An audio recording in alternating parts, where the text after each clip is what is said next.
तो तुम देख रहे होगे कि बार बार एक ही टॉपिक को बार बार रिपीट किया जा रहा है, शॉर्ट में लॉन्ग में थोड़ा सा टॉपिक सेम आ रहा है, वो रिलेटेड टॉपिक। तो अल्फा पार्टिकल स्केचिंग बोल रहे तो उसको पढ़ लेना। रिफ्रैक्शन बोल ये एलटीआर है, लास्ट टाइम रिवीजन है, जो तुमको करना ही पड़ेगा, ठीक है। वो तुम सारा चीज के ऊपर ये तुम रिवीजन करके जाओ तो तुम्हारा काम बन जाएगा। कल पेपर देके आओगे तो ये सारा टॉपिक से ही क्वेश्चन रहेगा, इतना जान लेना। दूसरी बात कि मैं डेरिवेशंस का भी एक छोटा सा वीडियो आपको दूंगा और मैं खुद से डेरिवेशन सारे इंपॉर्टेंट डेरिवेशन को लिखाऊं। तुम क्या करो कि इलेक्ट्रोस्टैटिक्स और ऑप्टिक्स ये दोनों चैप्टर का डेरिवेशन कर लो। सो हेलो एवरीवन, तो आज का जो टॉपिक होगा बहुत इंपॉर्टेंट टॉपिक होगा। ये टॉपिक होगा आपके लिए, मैंने बोला था कि मैं फिजिक्स का कुछ ऐसा आपको दूंगा जिससे आपका मार्क्स बहुत इंक्रीज कर जाएगा।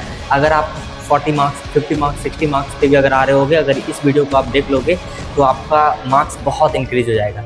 ये वीडियो सबके लिए होगा क्योंकि इस वीडियो में हम लोग बहुत टाइम देने के बाद वो एनालिसिस किए हैं जहाँ पे आप समझ पा रहे होगे कि किस टॉपिक से कौन सा टॉपिक पढ़ लें जिससे क्वेश्चन आ जाएगा। क्योंकि फिजिक्स का बुक अगर कोई एकाएक रिवीजन करना भी स्टार्ट करे तो उसके लिए बहुत ही इम्पॉसिबल चीज़ है, क्योंकि आपको टफ लगता होगा, है कि नहीं। आपने कितना भी पढ़ा होगा, पर मैं वो श्योर टॉपिक बता दूं कि जिससे आपका क्वेश्चन कल बनेगा और एग्जाम देकर आओगे तो आप पेपर मिला लेना, आपका क्वेश्चन उसी सिर्फ टॉपिक से बन रहा होगा, आप मैच कर सकते हो, ठीक है। तो हम लोग बिना डिले किए हुए ये एनालिसिस को स्टार्ट करते हैं। बहुत ही कम समय में एनालिसिस को ख़त्म करेंगे, फिर आप रिवीजन करने स्टार्ट करना इस सारे टॉपिक का।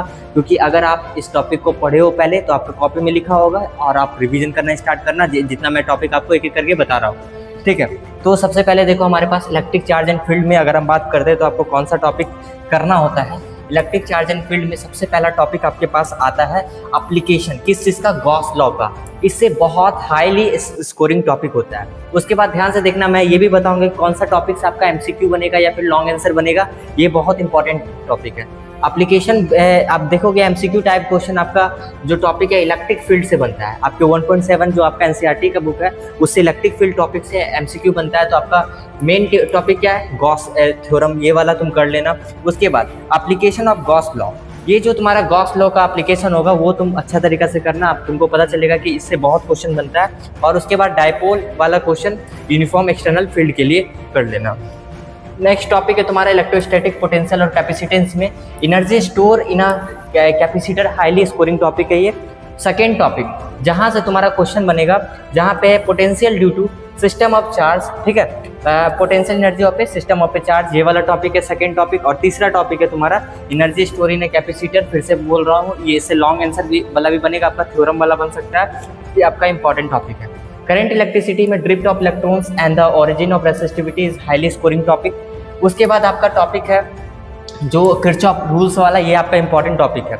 फिर नेक्स्ट है आपका ओम्स लॉ। उसके बाद नेक्स्ट आपका जो सबसे हाईली टॉपिक इंपॉर्टेंट है, जो जिसके लिए हम लोग बोलते हैं लॉन्ग आंसर टाइप क्वेश्चन यहाँ से बनेगा, वो है आपका drift of electron and the origin of resistivity. तुम देख सकते हो कि ये जो 4 टॉपिक है इससे 10 साल का जो एनालिसिस है कि इस चैप्टर से मैक्सिमम क्वेश्चन इसी टॉपिक से आया है वो है। और सबसे इंपॉर्टेंट बात कि ये जो मैं आपको बता रहा हूँ ये 4 टॉपिक देखो आपस में को रिलेटेड है ना।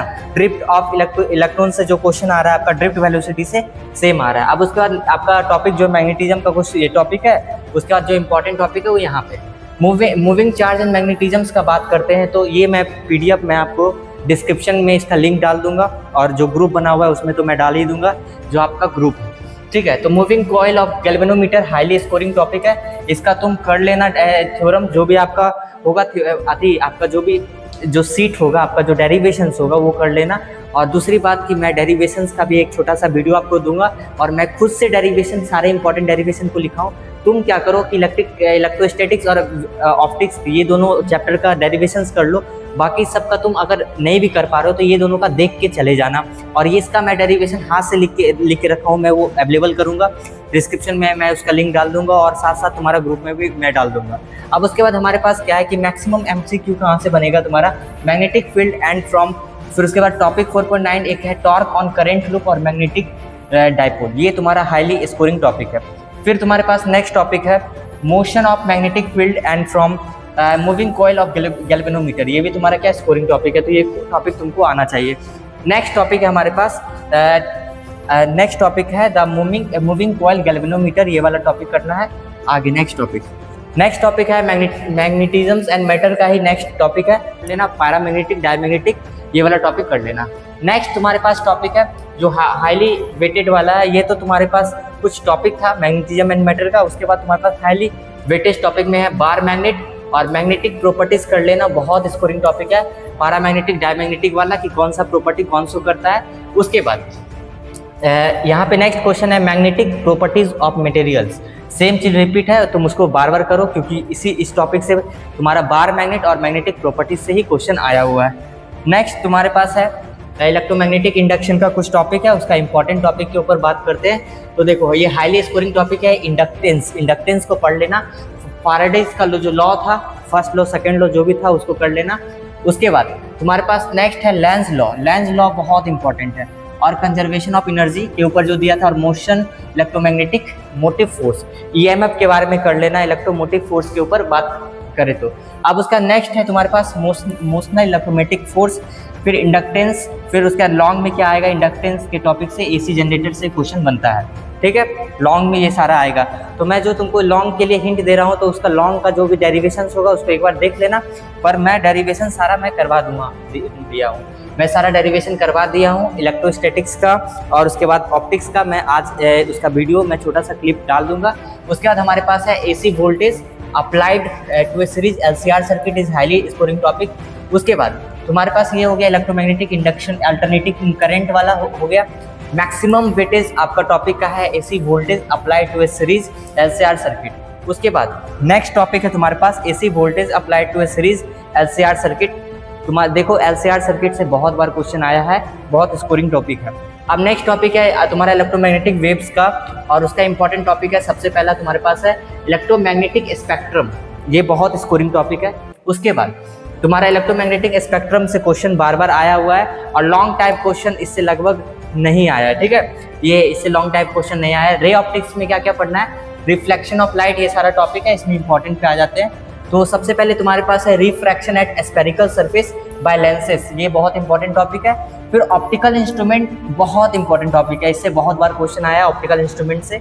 उसके बाद refraction at spherical surface at by lenses, बहुत इंपॉर्टेंट टॉपिक है। तो स्फेरिकल लेंसेज से जो भी रिफ्रैक्शन का टॉपिक है वो तुम पढ़ लेना, बहुत इंपॉर्टेंट टॉपिक है। अब आगे आते हैं वेव ऑप्टिक्स में, तुम्हारे पास ये टॉपिक हो गया, और कुछ इंपॉर्टेंट टॉपिक यहाँ पे है।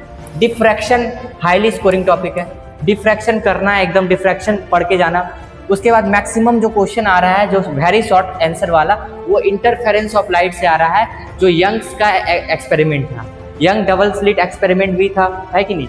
उसके बाद मैक्सिमम लॉन्ग क्वेश्चन जो तुम्हारा है डिफ्रैक्शन से आ रहा है, लॉन्ग क्वेश्चन यहाँ से आता है, और वो टॉपिक डिफ्रैक्शन है।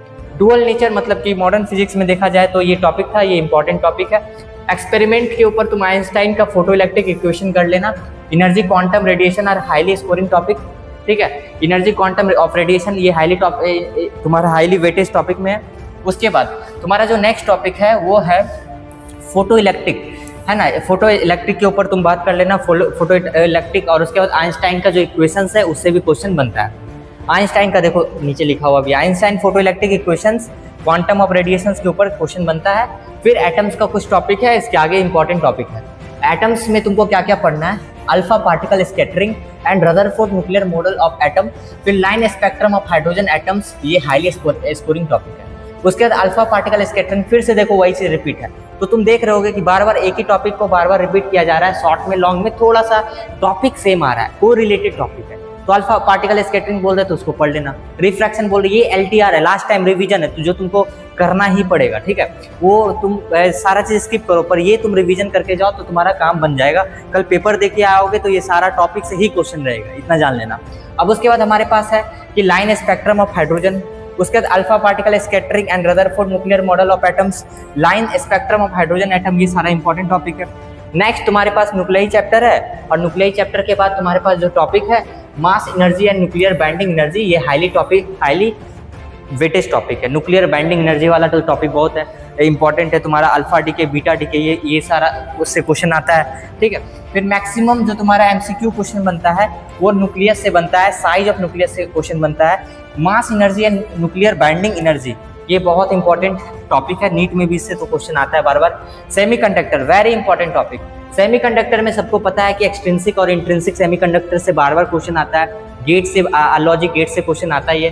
तो तुम्हारे पास क्या है कि एक्सट्रिंसिक और इंट्रिंसिक सेमीकंडक्टर, आप application of A junction diode, उसके बाद तुम्हारे पास सेमीकंडक्टर डायोड और सेमीकंडक्टर डायोड, ये सारा देखो एप्लीकेशन ऑफ डायोड और रेक्टिफायर, इससे क्वेश्चन बनता है।